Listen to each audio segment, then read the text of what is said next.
हरे कृष्ण. 15 फेब्रुवारी दिवसाची एनर्जी. काही लोकांना रात्र झोप न लागणं, डिस्टर्ब, पुढे काय होणार, फिअर, एन्झायटी. फिअर आहे. काहीतरी गोष्टीची फिअर आहे, की पुढे कसं होईल, पुढे कसं चालेल किंवा रात्री झोप लागत नाही ह्याच विचारांमुळे. पण घाबरू नका. एक नेगेटिव्ह गोष्ट तुमच्या लाईफमधून ना प्लीज निघून जाते. मग मग ती आज जाईल किंवा येणाऱ्या 15 दिवसात जाईल, 10 दिवसात जाईल, 8 दिवसात जाईल, 6 दिवसात जाईल. पण एक महत्त्वपूर्ण निगेटिव्ह गोष्ट बाय बाय करत आहे तुमच्या लाईफमध्ये. त्यामुळे जस्ट बी हॅपी. फॅमिलीमधले क्लेश जात आहेत, आजारपणा निघून जात आहे, कोणाची तरी हेल्थमध्ये एक्सलंट रिकव्हरी होत आहे. ओके. आणि ही जी ट्रॅव्हलिंग आहे ना तुमची आता जी जर्नी चालू आहे ती सुंदर आहे. कारण की बऱ्याच लोकांचं मला ना हीलिंग होताना दिसत आहे, की you R getting heeled.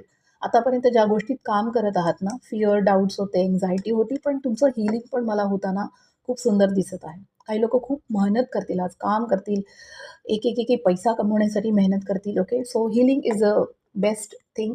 Patience ठेवा, संयम ठेवा. Okay. Give and take equal असू दे. जेवढं तुम्ही दिलं आहे ना, आज तुमचं रिटर्न घेण्याचा दिवस आहे. सो तुमच्या हातामध्ये तुमची जादू आहे. तुमचं काम सुंदर होईल. तुमचं कम्युनिकेशन सुंदर असेल. बातचीत तुमची सगळ्यांसोबत चांगली असेल. तुमचा प्रभाव सुंदर पडेल. तुम्ही तुमच्या पॉईंटवरती भांडणारच, की मला हे बोलायचं आहे, माझं हे मत आहे आणि इतरांना ते एक्सेप्ट करावं लागेल. चॅलेंजेस येतील, पण तुम्ही गिव्ह अप नाही करणार. त्या प्रत्येक गोष्टीला तुम्ही आज एकदम स्ट्राँगली डील करणार आहात.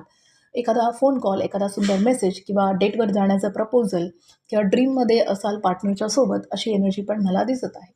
काही लोकं छोट्या-छोट्या गोष्टी लर्न करत आहेत, अभ्यास करत आहेत, पुस्तक वाचत आहेत, रीड करत आहेत, तेही एनर्जी दिसते. काही लोकांनी फायनली एक डिसिजन घेतला आहे, स्ट्राँग फर्म डिसिजन घेतलेला आहे, की आता लाईफमध्ये शिस्त हवी, डिसिप्लिन हवी, रूल्स अँड रेग्युलेशन्स हवे. ओके. कोणतरी एकदम स्ट्राँग पर्सन ना तुमच्यावरती इन्फ्लुएन्स करणार आहे, की लाईक असं वाग, असं कर, असं डिसिप्लिन ठेव, अशी मेहनत कर, असं हार्डवर्क कर, तू हुशार आहेस, तुला हे जमेल. अशी कोणतरी व्यक्ती, एखादी इन्स्टिट्यूट किंवा एखादी मोठी युनिव्हर्सिटी असं तुम्हाला दिसतं आहे. काही लोकांचा बॉस पण तुम्हाला ट्रेन करेल आणि समजावून सांगेल किंवा तुमच्या घरातले senior citizen, let's say your mother or the father figure, यांच्यासोबत पण तुमचं एक स्ट्राँग कन्व्हर्सेशन होईल.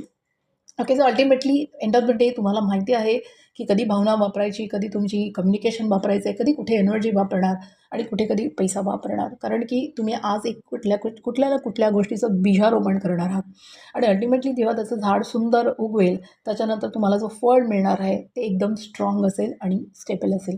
Thank you so much.